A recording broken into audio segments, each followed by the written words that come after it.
Welcome to the Human Capital Leadership Podcast, where your source for personal, professional, and organizational growth and development. We share our own original research, explore industry trends, and interview executives and thought leaders from across the globe.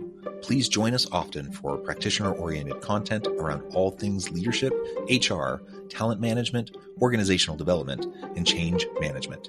Maximize your personal and organizational potential with the Human Capital Leadership Podcast.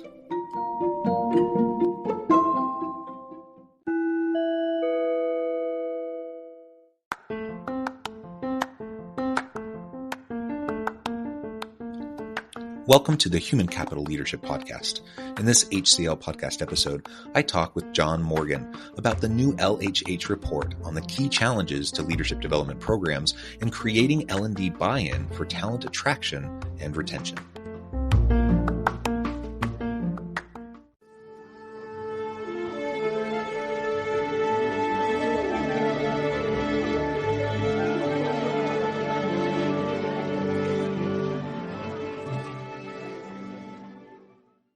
John Morgan, welcome to the conversation today. Happy to be here, John. Thanks for having me. It is a pleasure to be with you. You're joining us from New Jersey. I'm south of Salt Lake City in Utah. And today we're going to be talking about the new LHH report on the key challenges to leadership development programs and creating L&D buy-in for talent attraction and retention.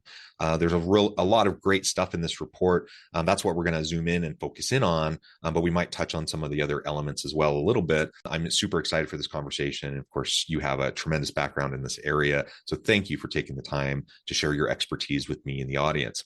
As we get started, I wanted to share John's bio with everybody.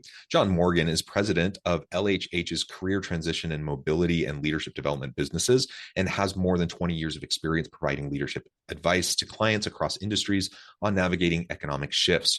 Prior to his current role, John served as Chief Operating Officer for 3 years and helped grow LHH's revenue to all-time highs.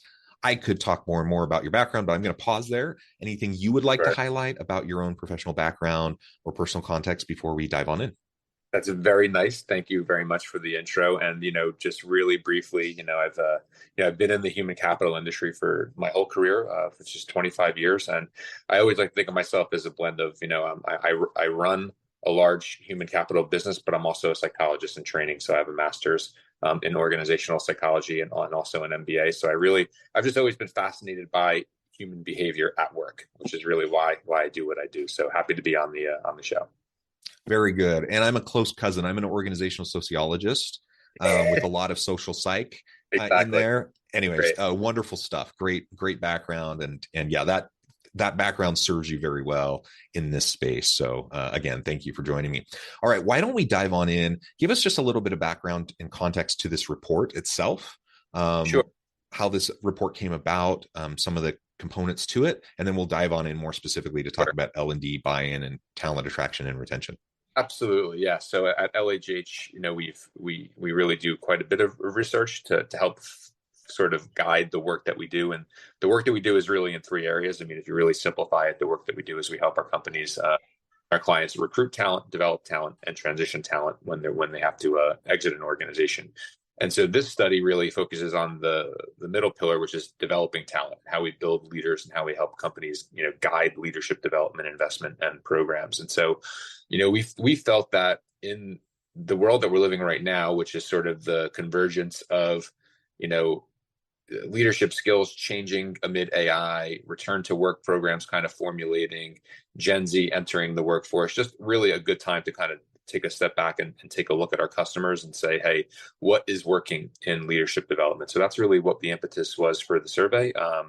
We did, a survey of about 1,500 C-suite executives. These are C-suite leaders who are actually responsible for the purse strings of leadership development investments in their companies. And they were all large companies. And it was across not only the US, but also we looked at the UK, Canada, and Australia. So sort of all of our biggest English speaking markets, just to kind of get a sense for, what was really working in the area of leadership development and also what were some of the challenges, right? So a couple insights that we got out of this that I think we can dive into more. I mean, one, we really saw major challenges associated with change management and being agile. I mean, that was probably leadership development competency that rose to the top, but also how LD programs really impact recruitment and retention, some geographic differences, of course, in terms of what people are doing across the different markets.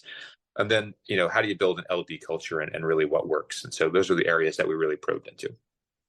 Awesome. Yeah. And let's start with the geographical differences a little bit. Sure. Just at a high level, you just outlined several different core areas of the report. Maybe just give us a high level kind of descriptive summary of what you saw in terms of geographic differences.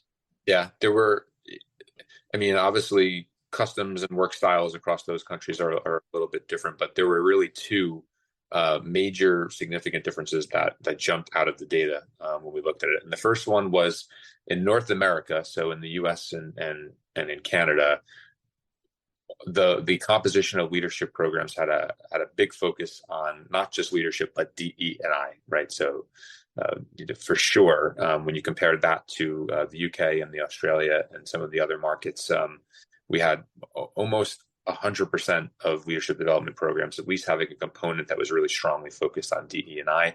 We didn't see as many programs that had that focus in the non-North American markets, so that was one thing that really jumped out.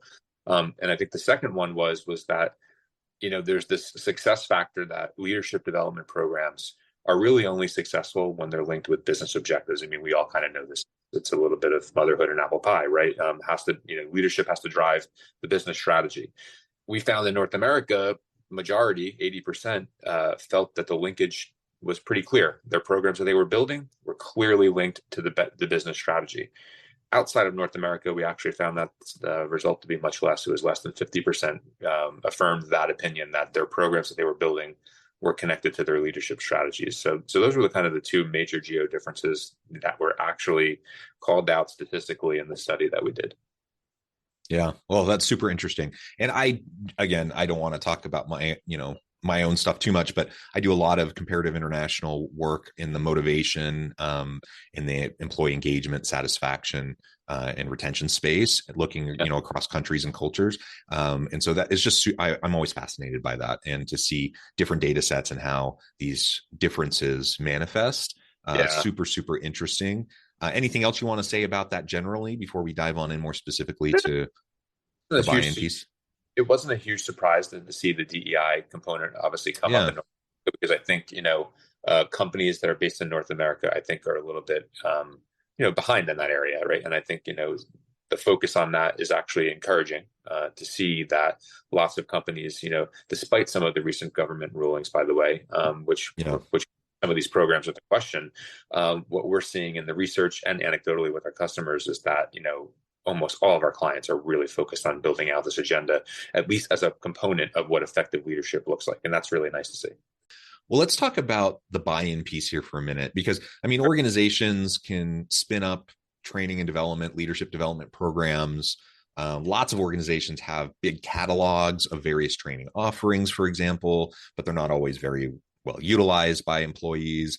So I think there's a big difference between having like a catalog of offerings versus having actually a strategic, plan in place and leveraging that content in a way that's actually helpful for people and for the organizations themselves. And it comes back to buy-in.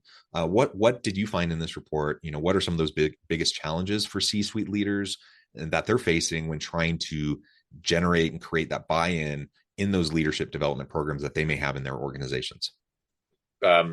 Great question. And maybe start with just sort of some of the challenges that emerged in the report. So we actually talked about this question a lot. And the interesting thing was that we saw several challenges emerging getting that buy-in or even participation, and whatever you want to call it, in the program that they were actually building and trying to fund. So the 5 challenges that we saw that rose to the top, one was really sort of what they categorized was as a lack of interest in the program overall. Mm-hmm. Second was lack of awareness. Right? Third was a perception that the resources in the program were not adequate. The fourth was that piece around lack of clarity around connection to the actual business. Last was perceived lack of measurability. Right. So all the things that a CEO that they're coming to say, hey, we need to do this program. These are the questions that the CEO is going to ask. Right. I think what's really great is what are the solutions, to those that we found in the report, right? So I think one, let's start with the impact of measurability. This has like been the holy grail for any program that you're going to do for a Yeah. long time. How do you demonstrate to the CEO of the company who's going to ultimately fund this, or the CFO, that you're getting value from leadership development in a quantifiable manner? And so we've made tremendous gains in the way we design programs now, because of the fact that we have the benefit of AI, big data, and lots of different digital tools that we can actually quantify things that we couldn't quantify in the past. So I'll give you the example of most leadership programs have a coaching component. Really always hard to quantify the impact of coaching, Yeah. but any practices it knows that it's the single best development tool on the planet, right? But how do you quantify it? Well, now in 2023, every leadership development program has a one-on-one coaching component, and we're actually using digital platforms to measure that, so you can in a real-time way see what's the person working on and what is the connection to the behavioral competency that they're trying to gain improvement on to the actual business. And we're able to do surveys to quantify the impact of the business on dollars. And when you're able to do that at scale in a company, you get reams and reams of data. You're not just talking about 20 people going through a program. You're talking about coaching being democratized to thousands of people in a company. So you can really then come with data that's measurable. It says, here's the X to Y. Here's the impact that we've made. Hmm. These volumes and getting C-suites to invest more in leadership development. And then the other challenge is really, I think, how do you overcome this? Is you need real executive sponsorship to create a culture for leadership development. And I'm not Yeah. talking about the CEO doing a video and saying, "Have at it, guys." I'm talking about the CEO or the executive sponsor of a leadership program personally talking about how leadership development impacted them and got them to the role that they're in, and telling their story and being vulnerable. Companies that do it this way really drive then a culture of commitment to development. And that's what I think, ultimately. You asked me, like, what's the impact on attraction and retention? And the research is clear. I mean, people want to go to companies where development is a priority. It's the number one reason why people join. It's the number one reason why people leave. So if you get executive sponsorship at the top, that's real and authentic. I mean, then you can start building a culture where feedback's accepted, where vulnerability is accepted, and where actually, it's an honor to go to a development program and not a chore. So, Yeah, that's a big key there. It's an honor, not a chore. And I've seen that in so many organizations where it really is seen as this instead of additive element to help you do your job better and to help you have opportunities for advancement in the company, it right. actually is a distraction. It takes your time, it takes you away from your normal job. You don't really see the clear benefit of being involved in it. And of course, employees aren't going to be as excited about being involved in that kind of a program. And of course, C-suite executives aren't going to be excited about that program because the ROI is not going to be there for them. Exactly. Yeah. Well, very cool. And so you started to touch on that, the impact on talent recruitment and retention, just briefly. Let's delve into that a little bit more. You mentioned, how everyone wants to go work for an organization that has a commitment to learning and development that's going to help them develop further in their career and have opportunities for growth and advancement. I think pretty much most people want that in their careers and in their jobs. I do think most organizations and most leaders see that as an important component and that they want to offer that. Yet that sincerity piece that you've mentioned a couple times now is really important. I think many C-suite executives, they want to be an advocate for these types of programs. They want to be a supporter of them, yet it doesn't come across that way, based on how they're manifesting their support. So, taking good intentions, that's good, but how do we translate, good intentions over to actually impactful practice in generating that kind of perception of C-suite level support for an L&D program to get people more excited for it? Yeah. Well, I think it goes by, not only, as we said, being a visible advocate, not just once, but continuously. But also, I think, the investment talks at the end of the day. So, Yeah. not just making sure that a leadership program is not for, you know, C-1 and C-2 only, right? I mean, if you're really trying to build a leadership development culture, you have to offer real development to every stage of the company. So our best clients that do this really well are really segmenting their employee population. So, and when Mhm. they're visibly putting investment into saying, hey, um, you know, the competency that you need for leadership at a early stage, a mid stage, and a more seasoned executive stage are different, right? And we're going to develop different learning journeys and different experiences based on those competencies, so that you, from the moment you start here or the moment that you enter here, that you're clear on what your actual leadership development path looks like. And I think that's the other big reason why people leave a company is career path becomes unclear, right? And career path is not clear or development isn't valued. I mean, that doesn't keep people out of company, even if you throw money at them often, right? So I think, leadership support at the top, again, so like we said, it's not just about turning up on the video. It's not just about making a speech once. I mean, it's, money talks, and putting the investment into the program at all levels. And I love what a lot of our clients have done. They've I use the example of coaching a lot because it's one of the most visible investments that you can give to everybody. Like, you can actually democratize coaching, Yeah. and make it everybody in the organization. And that's how you build a culture of development. And I think that's the best way that an executive can prove that he or she believes in something is just to make it available, and encourage people to use it. And again, make it a normal part of your cadence. You're getting up in your Mhm. town hall, highlight the people that have been promoted, that have gotten out of these programs, like really just, again, make it an honor, at all levels, not just the top.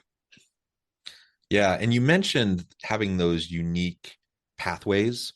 Um, what I've seen, at least traditionally in the past, in the training and development world, the learning and development world, and leadership development world, is that you tended to have these kind of rigid pathways for people, but organizations are much more agile. At least they need to be much more agile now. You talked about Yeah. change Yeah. agility. And so what that means is you need more Yeah. agile pathways. You need more personalized and unique pathways. You need to allow people to develop their own pathways. That makes sense. That's Right. complicated, obviously. And if you're in a large organization, that's going to be a challenge. But when we're thinking about the future of work and the talent shortage and the skills shortage and upskilling and reskilling people, a big part of the conversation is how do we create these unique pathways for individuals? Because as you mentioned, you can throw Yeah. money at someone for a while to keep them around, but if they Right. feel like they've stagnated in their career, even that money's not going to keep them around. Mhm. And I've seen many organizations where they basically just admit it. They're like, yeah, we really don't have anything for you, so good luck. And they're Yeah. basically saying goodbye. We're not willing to put in the work to try to keep you. Right. And of course people don't stick around in that environment. Exactly right. And what's funny about that is that I've seen that a lot as well. We are starting to see it a little bit less, because there is definitely there's more of a shift to what we call internal career mobility, but it's really Yeah. employment, right? Um, because there's so many open jobs that companies actually can't fill. I mean, it's a really Yeah. interesting labor that we're dealing with right now, where you have on one hand, you have a lot of large publicized tech downsizings, and on the other hand, you have 3.5% unemployment in the U.S. And there's people looking for jobs, and there's jobs looking for people, is what I always say. And so companies are starting to realize that they gotta, like, that comment about, like, hey, we don't really have anything for you anymore. It's really costly problem. It's a really costly problem to have to keep hiring and releasing, hire and releasing. It's much cheaper, right, to invest some money on some people, help them grow in their career, and like actually help them understand, here are your top 5 skills today, and here are your skill adjacencies that you can actually develop, because these are the new jobs that we're trying to fill, and we'd rather fill them with you than have to go outside. More and more companies are actually doing that. So Yeah. my hope that problem that you just described starts to get solved at least a little bit, because yeah, there's nothing worse than you're having a career conversation and you're like, yeah, well, your track here is over. Like, I mean, it's you want people to be, leaving as friends. You don't want people to leave that way. Yeah, absolutely. And I do think it is shifting. It is changing, in part just out of necessity, because the nature of work is changing, the nature of organizations is changing. There is a lag, though, and there's a lag in a lot of organizations to adjust to this change. And so, yeah, for anyone in the audience today, that's something to think about. Like, what are you doing in your organization in Change. relation to your L&D practices, to foster this kind of an environment where people can pivot within the organization? Of course, that's always happened. There's always been instances of that, but it's been more rare. In the Yeah, future of work, it's going to be more and more common. And if you're going to want to keep good people, you're going to have unique pathways developed, with those individuals to help them progress and continue to grow in their careers.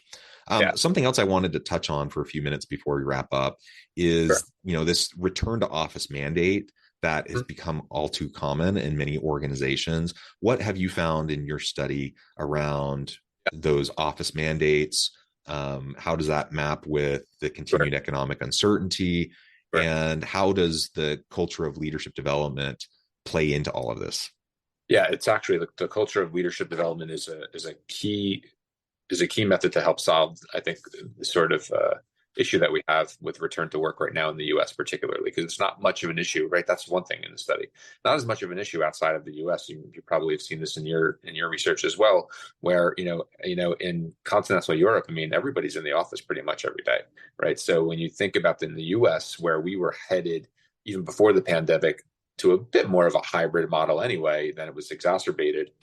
Our research is really interesting. What we found is that right now, people just don't like extremes, right? So on the one hand, this is well documented. The mandate, especially in financial services right now, to be in the office 5 days a week. I mean, that's not going over very well. And my prediction is pretty clear: is that uh, if it continues to go down that route, there'll be some retention issues. There's no doubt about it, because the labor market is still really strong, right? On the other hand, on the other end of the spectrum, the idea that you can work every day in a virtual environment and be connected to the culture of a company is also not realistic, right? Here's what also doesn't work and what people don't like. And I always say this to our customers: it's like work work happens in between meetings. Work doesn't happen in the meeting. Right? Work happens after the meeting. That's when actually people get things done. And so the idea that you're going to have a virtual environment where you encourage people to come in just for a team meeting once a month or twice a month, that's not really building culture, building communication, collaboration. That's just getting people to see each other and then go back to their homes. So I don't think that works either. I read the other day, there's a customer that we work with, JB Smucker. They do the jam and peanut butter. And they have a really novel concept that I could actually see taking off. They have this idea in their headquarters where they have this basically this core week concept where you have 22 weeks out of the year, I think it was, in the office in their core weeks. They're basically every other week for the most part, except for the summer. And they're finding 80% of the people are in. They're going into the office, right? Because they've got the flexibility. So it's not like 2 days a week or 3 days a week. It's this sort of core week, and you manage your work in that cycle. Mm-hmm. And it seems to be really taking off pretty well, actually. So I think, the research is pretty clear. Hybrid is what people want, right? They don't Yeah. want extreme, they want hybrid. Coming up with a structure for hybrid is really where the challenge is. And, I think leadership culture is actually a really key part of it, because I think the way to get people back into the office is to say, listen, if you want to grow and develop as a leader in this company, you need to build the relationships, you need to collaborate with people. And, as great as the tech tools are, we're humans, and that kind of has to happen in an office setting, at least some level, right? And so I think designing our programs where at least a component of it is in person, that's then facilitated by a lot of great technology tools, whether it's self-directed learning, whether it's virtual coaching, virtual peer circles. But when you're learning as a cohort, spend some time together in the office, because leadership development should mirror work at the end of the day, right? And how work actually happens. Yeah, absolutely. And that flexibility piece is key, right? You've mentioned that a couple times. So Exactly. whatever the hybrid version of work looks like in your organization or within particular teams and segments of the organization, there needs to be an element of flexibility there, and it needs to be adapted to the needs of your team, right? Of your organization. There's not a one Exactly. size fits all here. And so that's the thing I chuckle about. When I see these big, CEO mandates, like an Elon Musk Twitter or X mandate, that everyone comes back in. It's kind of a one size fits all thing. I chuckle at that. I'm like, that's kind of dumb. I mean, certainly his right to do that, but Absolutely. is that going to be as effective as it could be if you took more of a unit or team level approach to the needs of the people. The other thing you mentioned at the very beginning about the DEI stuff Yeah, and that component to training and development, one of the really great things about flexibility and in the remote work world is there's actually been a lot of really positive DEI impacts for organizations and for people who might have be employees from traditionally marginalized communities to have more opportunities. The flip side of that is if they're completely remote, then you can actually disproportionately negatively impact their ability to develop and grow within the organization because they don't have that one-on-one mentoring, they don't have the FaceTime, they don't have those organic interactions that happen in the workplace. So this is it's a challenging thing that you just have to balance and totally. work out within your team. And again, no one size fits all. Absolutely right. Absolutely right. Well, John, this has been a real pleasure. I note the time and I need to let you go here in just a minute. But before we wrap things up for today, I wanted to give you a chance to share with the audience how they can connect with you, find out more about your work, and then give us the final word on the topic for today. Yeah, absolutely right. So I'll give us the final word on the topic, and then I'll leave you with the how to connect with me. I think the one thing is really that rose to the top of the study also is really this notion of change and agility and how people need to develop leadership skills that to manage change and agility. And we found that really rising to the top. Over 90% reported agility and responding to organizational shifts as a leadership development challenge. So I really, all the listeners, if you're building leadership development programs and you're really trying to figure out what the competencies are, make sure that you're addressing that whatever way makes sense in your organization, because it's a really key leadership development component right now. Yeah, you can reach me if you like at john.morgan@lhh.com. I'm happy to, reach out to any of your listeners and viewers to talk about leadership development or to talk more about LHH and the work that we do and the research that we do. Our website is lhh.com, and just thrilled, John, that you had me, and I'm happy to come back and talk about any of the work that we do at LHH in the future. So thanks again. Wonderful. Thank you, John. You're welcome back anytime. I encourage the audience to reach out, get connected, find out more about what John and his team at LHH can do for you. And as always, I hope everyone can stay healthy and safe, that you can find meaning and purpose at work each and every day. And I hope you all have a great week.